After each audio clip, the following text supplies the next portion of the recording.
Mama hen. Chickies. Look at that. That's a surprise. Amazing. Well, let's just wait a wee while because they're very new. They were just born today. Just hatched today, I think. Isn't that amazing? Didn't expect that. Not me either. Wow, that was a bit of a surprise. Didn't expect to open up the door to Mother Hen this morning and see the chicks, so that's great. Can see 2 little yellow chicks right now. Is there more? There should be, yeah, because I think I put about 6 eggs underneath her. What do you mean? 6, so I took 6 eggs, and because she was already sitting on 3 that she'd decided to sit on, and I got another 3 to put under her. Why did you put them under? Well, because she'll sit on pretty much as many eggs as we can put under her. So the more eggs we put under her, the more that might hatch. What a nice way to start the day.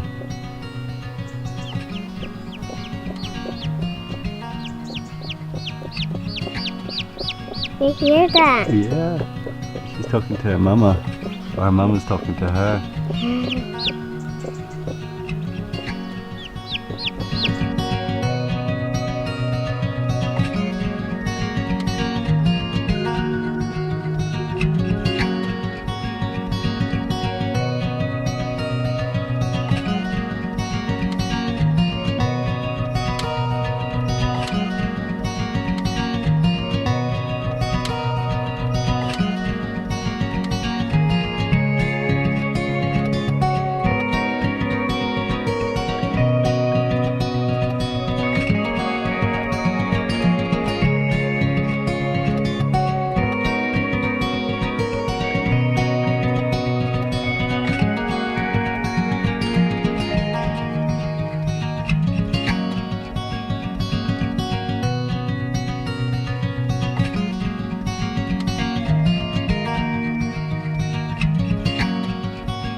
Good morning, folks. Okay, so it's been a wee while since we managed to get a vlog, just about 10 days or so.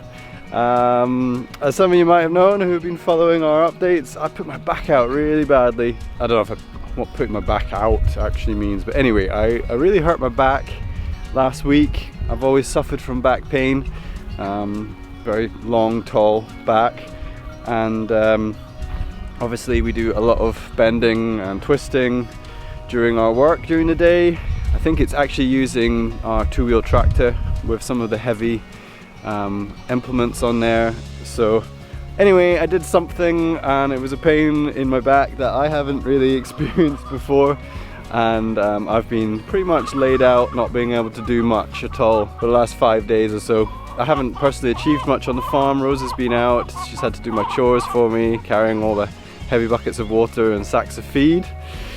But anyway, it's quite a lovely day today. So as you just saw, I've not only have we got brand new life on the farm with some chicks being hatched this morning, but I've got my daughter staying with us. She luckily has been able to make it over from where she lives with her mama on one of the first flights that have opened up since the COVID-19. So she had just arrived a couple of days ago and is spending the summer with me and Rosa. Which is great, so she's very excited because she hasn't seen the farm in about 6 months, and we haven't seen her for 6 months, so it feels very nice to have her here. And so great that she was able to open up the broody chicken house today and be surprised by some fluffy little chicks. So we've just been spending time with them.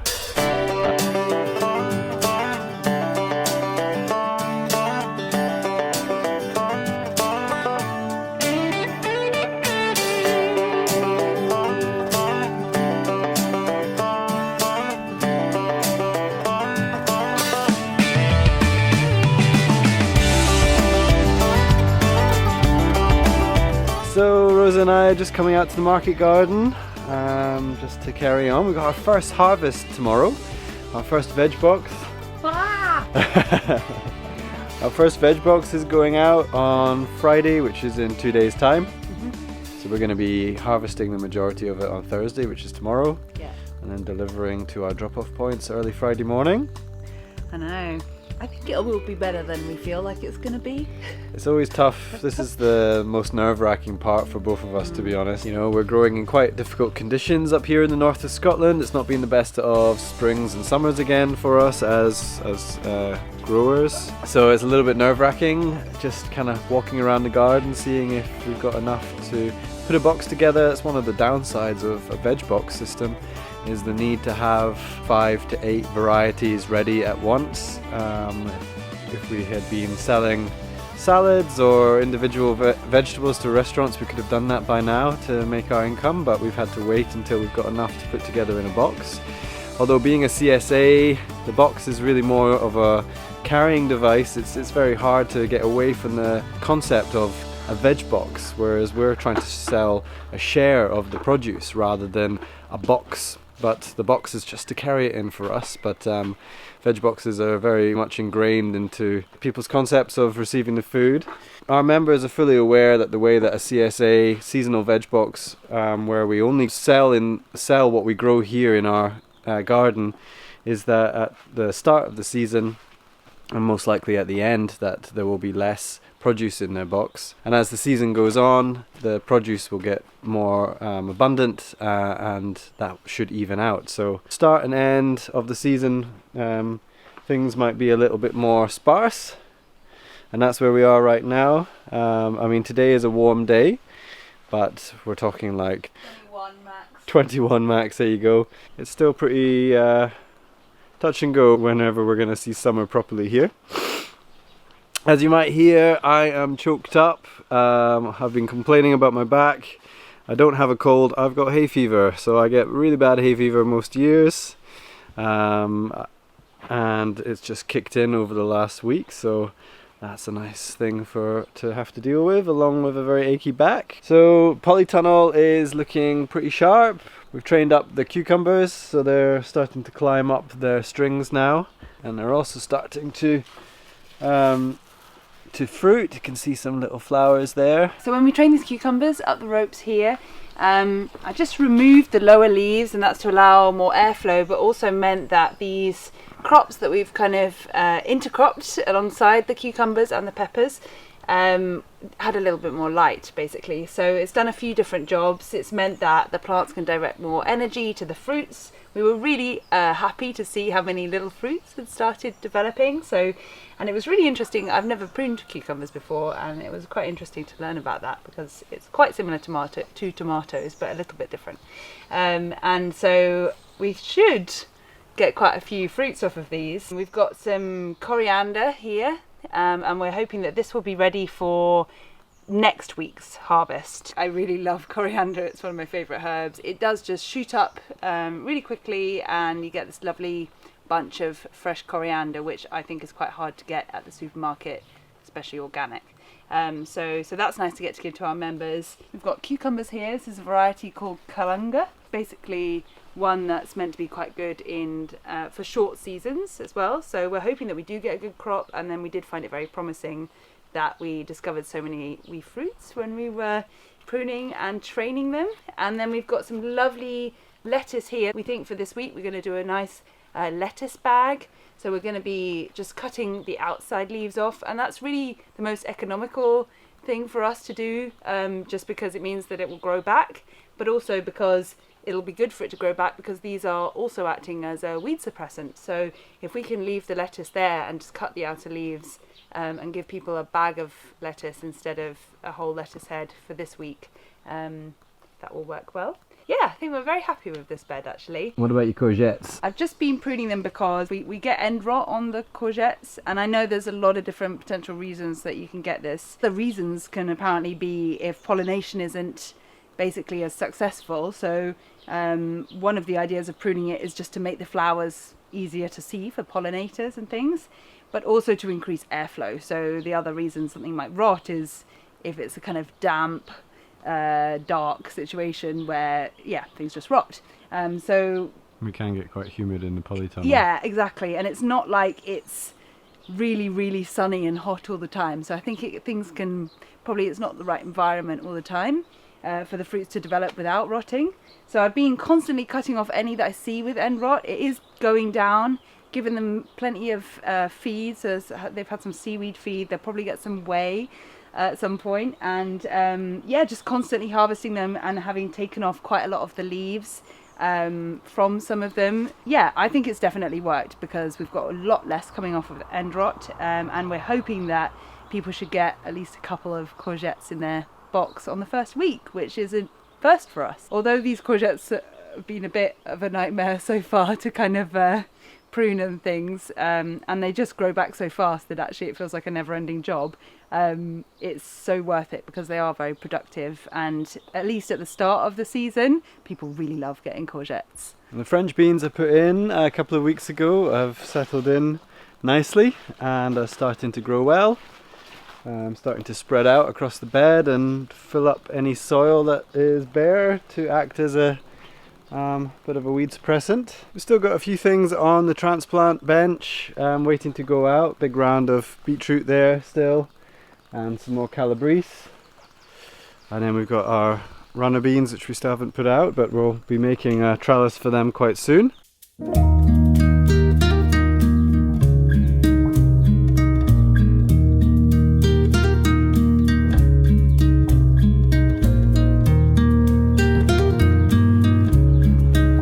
Okay, so here we are in what we call Goose Wood. The geese have been evicted. As you saw in a previous vlog, we've moved them into the Westfield silvopasture system, and we want to get the chickens over there too, but we thought while we were passing this area we'd bring the chickshaw, which you can see stationed up there at the top. We thought we'd bring the chickshaw in and let the hens have a roam around in Goose Wood. I ended up bringing in the BCS with the scythe attachment and just chopping down everything that the geese did eat, which was mostly thistles and nettles, and then we brought the chickens in here. They have been loving it. Little girls up on the goose house. So we've only got one cockerel now, which is Ronson down there, and he was the cockerel that you've probably seen in previous vlogs walking around the house by himself, taking dust baths outside the milking shed. And we were waiting until we got rid of a couple of other cockerels that had booted him out, but he is our favourite and we wanted to keep him. So one made its way into our freezer, the other one made its way to a friend of ours, and then we've managed to get Ron back with his ladies and join his flock again. So yeah, so this chickshaw, you can look back on a few vlogs from last year when we had just made this. And this is based on a Justin Rhodes style chickshaw. You can download plans from Justin Rhodes. I'm sure most of you know who that is, but if you don't, go and check out Justin Rhodes, an American homesteader. You can download the plans as long as you give him your email, which sounds fair enough to me. But we've modified ours quite a bit. So one of our weekly volunteers, Mark, made this for us, which was fantastic. He knew that we desperately wanted to make a chickshaw and just weren't finding the time to make one, so he set that up as a project for himself. And he made it, and we used it for a couple of months last year. The chickens overwintered in this, living inside the polytunnel. And then earlier in the spring we made a few modifications. We were desperately trying to make it lighter. The idea of the chickshaw is that it should be able to move this just with one person, like a rickshaw. It can take about 30 chickens in there, and we've got about 25. So the idea is that one person can pick up the chickshaw and move it, but it's pretty solid, and it used to have a metal roof on there and there was a lot more weight. So Rose's dad and my mum worked together on this back in spring and made a few modifications, including taking the metal roof off and replacing it with a tarpaulin. We were a bit worried the chickens were maybe going to scratch up the tarpaulin, but they don't seem to be doing that, so that's great. There are some nesting boxes at the back of the chickshaw, which the chickens do use. They're old veg box crates, But we also found that the chickens often laid an egg sort of in the middle of the chickshaw. The original chickshaw plans from Justin Rhodes has the whole roof lifting up, but we went with a folding sort of design, a little bit like a DeLorean car, you know, the Back to the Future car. Well, being a child of the 80s, I loved that movie. So they just open up. There's an egg. This is a good example. So at the moment, here we've got an egg that's been laid in the nest box, but we've also got an egg on the ground, and now that means I can, with this half folding roof, I can just reach in and get an egg. I'll get those later. And then it means we just check one side, open up this side, and I can see if there's any more eggs. It means I can clear out any debris or manure that's building up quite easily. So that's a great little change that we made to the original design. One of the big problems we've got are the wheels. A lot of people have pointed out that we need bigger wheels, we really do, but we just can't source them here in the UK. The wheels that Justin recommends are quite large diameter plastic wheels, and it just doesn't seem like a thing we can buy in the UK. It's really weird. If anybody from the States wants to do us a lovely turn and send us some of the wheels that Justin Rhodes specifies, then we would gladly accept that, but yeah, we can't seem to find them here.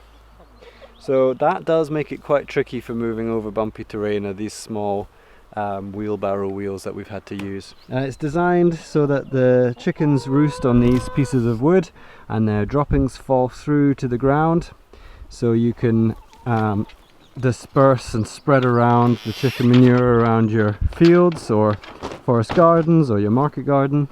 So we're really pleased with the chickshaw. The biggest downside, it is still quite a headache to move. Quite often Rosa has to push from the back as I'm pulling. We've talked about whether we can try and hook it up to our BCS to be able to tow it around, and that might be an option. Getting it from the market garden over to here was one of the hardest bits, so we're hoping that when we take it over to the West Field, that's not going to be so hard, and then hopefully it's just going to live in the West Field. This is really just to get the chickens moving around these agroforestry systems that we have here. When the chickens go back over in winter, they'll probably spend the winter in the polytunnel or back into the straw yard, which is where they've often been. So it's their portable house, but it's been so great getting them out here into this lovely grassy, treed area. They've been so much happier. We've got a very large area to explore, lots of grass to scratch through and tree leaves to peck at. Now you might have seen when I let them out, at the start of the vlog, when I let them out, I was pouring their chicken pellets, because we still feed them, give them a supplementary feed. They are eating a lot of grass and a lot of insects, but we also give them a layers pellet just to make sure they've got all the nutrition that they need to be able to lay eggs, because we sell their eggs.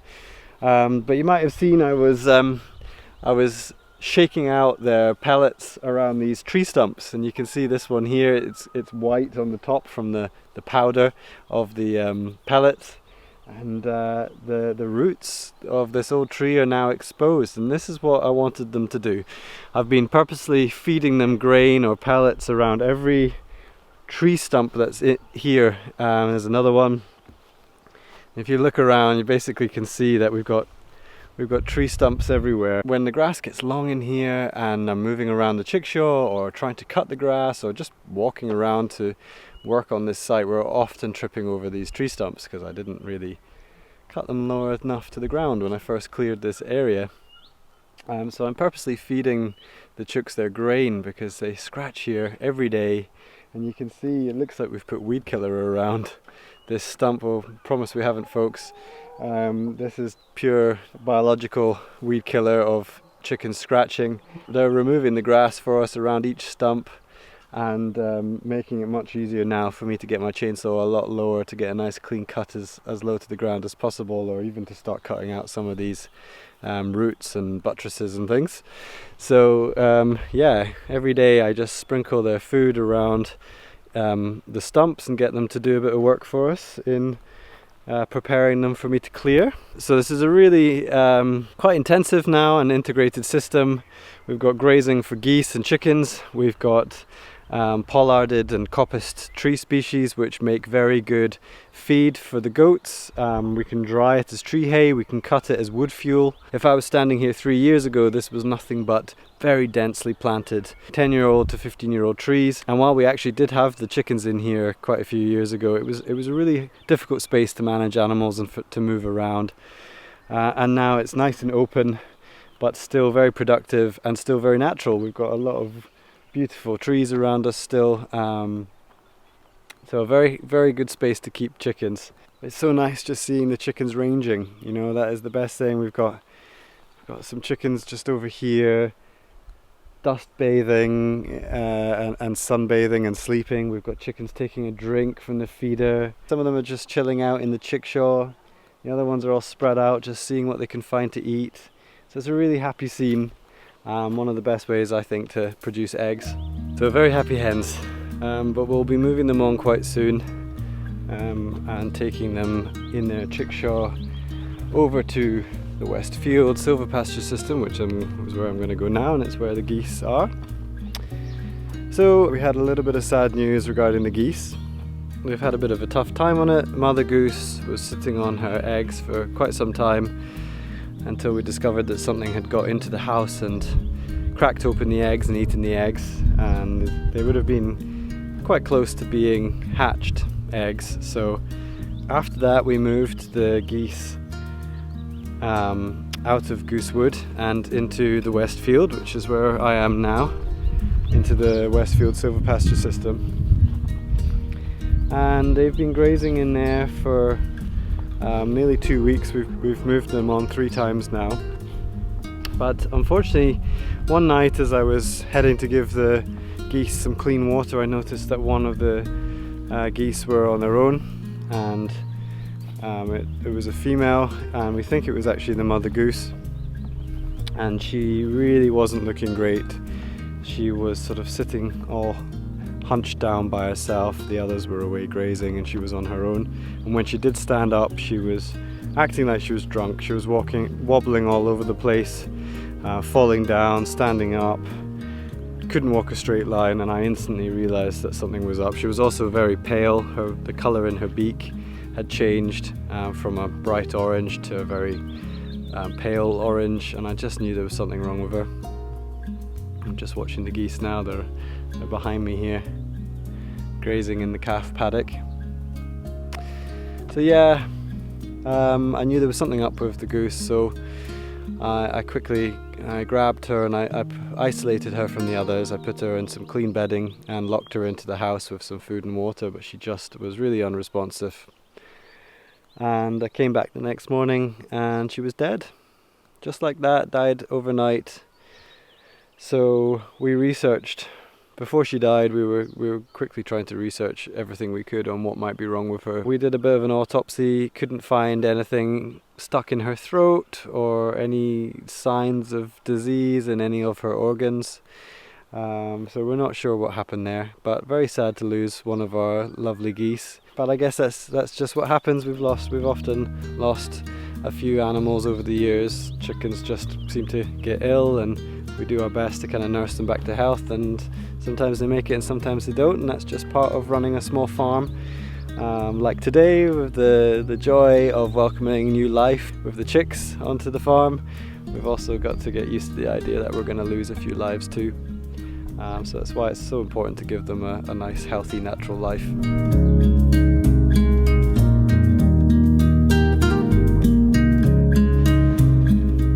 Anyway, I think it's time to call it a day. Alright guys, I hope you've enjoyed today's vlog. Hope everyone's well out there, and we'll see you next time. See ya!